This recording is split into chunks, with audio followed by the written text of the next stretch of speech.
Wanjoo gabroomsaa uummata Oromoo irra kaasee mirgiree sila uummatichi biyya isaa keessatti argachuu qabdu goomsuuf jecha diinaaf lukkeelee diinarra tarkaanfii jajjabdu fudhachuu boonzoonillee cufa jabeessee jira. Koloonii gabroomsaa baraan baachuun salphini jechuun lola kan jiru gootichi aantummaa saba isaaf qabu boonzoonii giddu galeessa kaab shaggaraana dhaaba booteef litti shaggaraana miidhagina keessatti diin du'aaf madoona dabuun meeshaalee waraana irra hiike. Gootichi waraan bilisummaa Oromoo tarkaanfii ilaalisa waraan faashistii fi irra kaleessa doolis 15 godin kaab shaggaraana dhaaba bootee gandiyaa yaalangoo keessatti fudhateen humni diina paatroolii tokko daara godhee jira. Tarkaanfii kanaan qawwee naakaamaa jira. Hidhannoo waliin irra hiikuun qondaala waraan bilchiginnaa Kolooneel Gammachuu jedhamu ajjeesee jira. Akkasuma jajjabeen gootichi waraan bilisummaa Oromoo zoonii giddu galeessa litti shaggaroon miidhagina bakka adda garaado jedhamu kaleessa dooles 15,220 diin du'aaf madoona dabuun harkaanis qabee jira. Jajjabee woboo zoonii giddu galeessa tarkaanfii kanaan waraan faashistii bilchiginnaa 52 daara godhu 13 harkaan qabe meeshaalee hedduus dugdi diinarra hiikuun boojii ummoona qabsoo bilisummaa Oromoof galii tolchee jira. Lolliin bilisummaaf walabummaa jabaateef fuuf gabroomsaan ni huuf oraa bulaa deebana.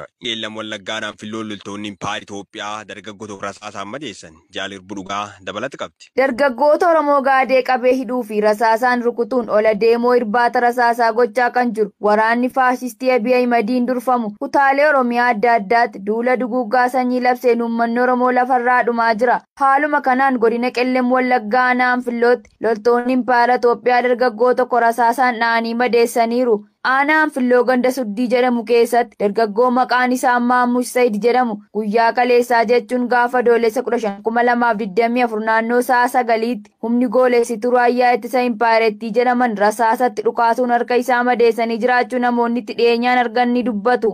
Akka namoonni kun jedhanitti konkolaataa ganda Shirraakee gara Dambidolloo deemaa tureef lafarraa sakatta'uuf kan bobba'an waraanni bilchiginnaa sababa tokko malee rasaasatti dhukaasuun dargaggoo kan harka isaarra rukutan jechuun dubbatu.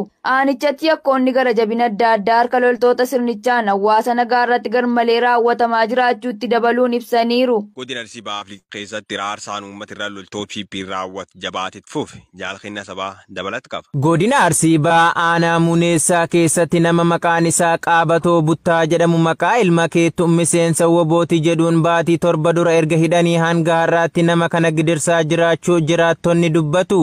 Sababni qabamuu manguddoo kanaas tarkaanfii naannoo kanatti woboon fudhate hundi ajaja ilma keetiin raawwatame jechuun gaafatama ilma isaa gara manguddoo kanaatti deebisuun gidirsaa akka jiran jiraattonni gandichaa himan. Yoo woboon qondaaltota biltsiginnaa ajjeese atis ni duuta jechuun mana hidhichaa keessatti nama kana gidirsaa akka jiran ifoomeera.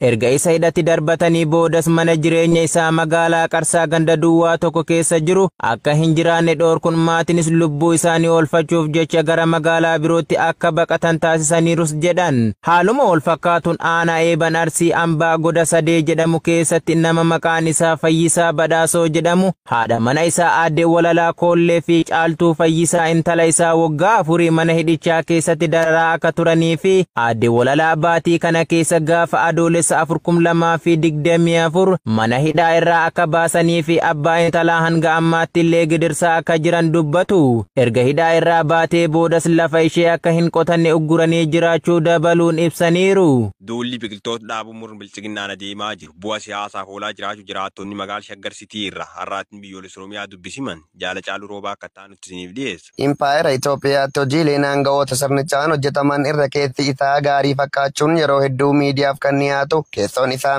miidhaa guddaa baatee hawaasatti gadi ba'aa jira. Koloneel Abiy Ahimad yeroo aangootti dhufee kaasee gamtokkoon biqiloota uumamaaf kunuunsa taasisna jecha kallattiilee biroon ammoo wabootu keessa buufata jedhee bakkeewwan adda addaatti kan gubaa ture. Adoolessa 14/2024 irraa eegalee jiraattota bulchiinsa magaalaa Buraayyuun duula biqiltuu dhaabuu qabna jechuun namoota hojii isaanii irraa dirqamaan guuraa jiraachuun himame. Namoonni bakkeewwan hojii keenyaa yoo hamne maal nyaannee bulla danqaa nutti uuma jedhan hunda waraanniif milishoonni sirnichaa bulchiinsa magaalaa Buraayyuu keessaa qabuun hidhanii diraarsaa jiraachuun beekameera. Itti dabaluun akka jiraattonni jedhanittis uummanni magaalichaa qaala'insa jireenyaa wal qabatee rakkoo hamtuu keessa akka jiran kaasuun hunduu hojii guyyaa irratti hirkatee kan jiraatuu fi siyaasa isa qofaaf yaaduun uummata bakka hojii irraa dirqamaan akka biqiltuu dhaaban gochaa jirus jedhan. Hojiileen bara bulchiinsa sirna biltsiginnaatti hojjetamaa jiru uummata impaayerettii keessatti argamanii sakaallaa jireenyaa yoo ta'u keessattuu uummanni Oromoo dararaa jabaa sirnichaan dhaanamaa jiruun ba'ee hojjetachuun itti jabaate jiraachuun ni beekama. Hojjettoonni finxaalee Amaara faannoon godina Walloo Arxum Fursee keessatti uummata nagaa rabbananii namni tokko yoo ajjeefamu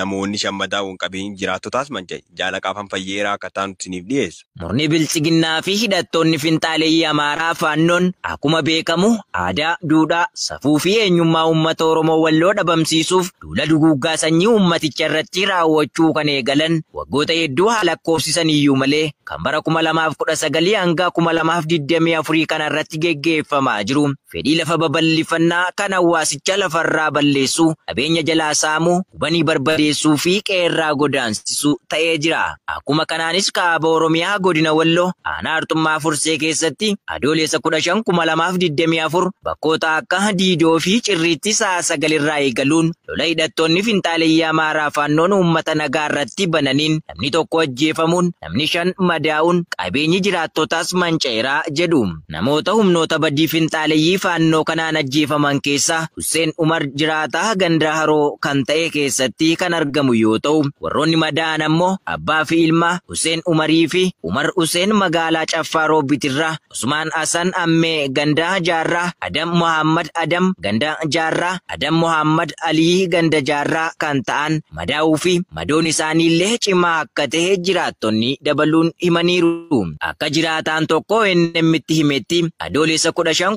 2024 ganama hidhattoonni finxaaleeyyii Amaaraa faannoo kun nama nagaa qonnaa qotaa jiru riphanii itti dhaquun kwaasa irratti banuu kan nuuf hime yoo ta'u, namni kunis yaalii ajjechaa irratti taasifame jalaa ba'uun gara galgalaa ammoo hidhattoonni kun isatti waan milkaa'uu dhabaniif qe'ee fi ooyiruu namoota deemuun dhukaasa bananiin lubbuun namoota darbuu fi madaa'uun qabeenyaan hedduunis saamamuu himeera. Gara duheen biyya laata ergannee yoo dabar dhukaas masjiida Ooman irratti baname namoonni 4 ajjeefaman hedduun madaa'an. Jaalboora addunyaa guutuu gabaasicha akka ta'an isiniif dhiyeessa. Kibxata har'aa poolisiin naannoo masjiida qarqara magaalaa Maskaat jedhamutti dhukaasa banameen lubbuun namoota 4 du'uu fi hedduun madaa'uu beeksise. Poolisiin mootii Oomaan naannoo masjiida Alwaad Alkiir jedhamutti dhukaasa mudateef deebii kenneera jedha. Humni kun lakkoofsa jalqabaa masjiida magaalaa guddoo baatti argamu keessatti namoota 4 ajjeefamanii fi kanneen biroo hedduu madaa'an kennameera. Poolisiin haala kana to'achuuf tarkaanfiiwwan nageenyaa fi hojimaatni barbaachisoo ta'an hundi fudhatamaniiru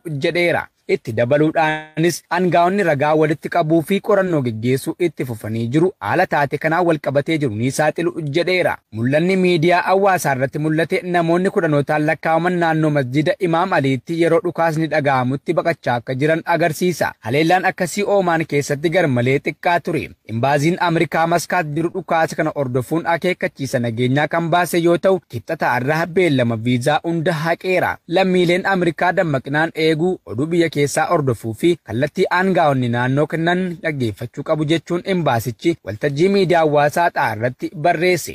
Shi'oonni torban kana guyyaa gaddaa waggaa waggaadhaan kabajamu kan du'a dirree waraanaa Huseen Jaarraa 7ffaa keessa ta'e yaadachuun kabajan ture jechuun The National gabaaseera. Ashama kabajamtoota hordoftoota keenya gama baga nagaan kan gama chaanaala keenya hojjetu nagaan dhuftan jechaa akkuma beekamu mariin waraana adda bilisummaa Oromoo fi mootummaa bilxiginaa gidduutti akka walitti fufee jira guyyootaaf dheeraaf. Hooggantoonni ABO Jaalmarroo fi itti aanaa fi akkasuma Itoophiyaa warreen bakka bu'an hedduun achitti argamuuf akka walitti fufee jira. Akkuma beekamu haalli amma yeroo ammaa ta'aa jiru yeroo mariin yeroo ammaa jettu nagaan xumuramti moo akkamii maal jiru waan garaagaraadha. Namuu yaada keenya gaba namuu yaadni keenya Tanzaaniyaa jira. Gabanumaan mariin waraana bilisummaa Oromootii fi mootummaa biyya bishaa jirtu PP maqaa Oromoodhaa akka gammachuudhaan xumuramtuu fi karaa nagaatiin Oromoo fi Oromoo wal taatee akka waliin biyya waggaa dheeraaf bulchituu hawwii keenya gabanumaan isin dhaamu barbaada. Qabatti aansuudhaan warreen chaanal keenyaaf haaraa taatan illee like, share, subscribe godhuudhaan koomentiidhaallee nu kennaadhaa. Koomentiin keessanillee nu cimsaa. Kanaaf koomentii nu kennaa jechuu barbaanna. Akkasuma waan nu dhaggeeffattaniif galatoomaa isin jechuu barbaanna. Wantoonni guyyaa har'aatiif qabanne kan toora BBC kanneen kana fakkaata. Hanga guyyaa har'aatti mootummaan bilxiginnaadhaa Jaalmarroo mariidhaaf Tanzaaniyaa akkuma geesseen Jaalmarroo irratti yaalii ajjechaa garaagaraa yaalaa ture. Akka Jaalmarroon biyyattii hin gallees fi akkasitti ji'a ajjeefamuuf yaaleetu ga'e. Haa ta'u garuu jaa malee yaalmarroon eegdotaa fi waraana leenjii gahaa qabu waan qabuuf humna dabalataa biyya fudhatee itti yaammatee kan miilaan Taanzaaniyaa irra kan galedha. Yeroo ammaa waboo jidduutti kan bosona Oromiyaa keessatti kan deebi'e nagaan deebite goota hoogganaa hin duutu adawii kee du'ee hin jaa goota hiyyaa.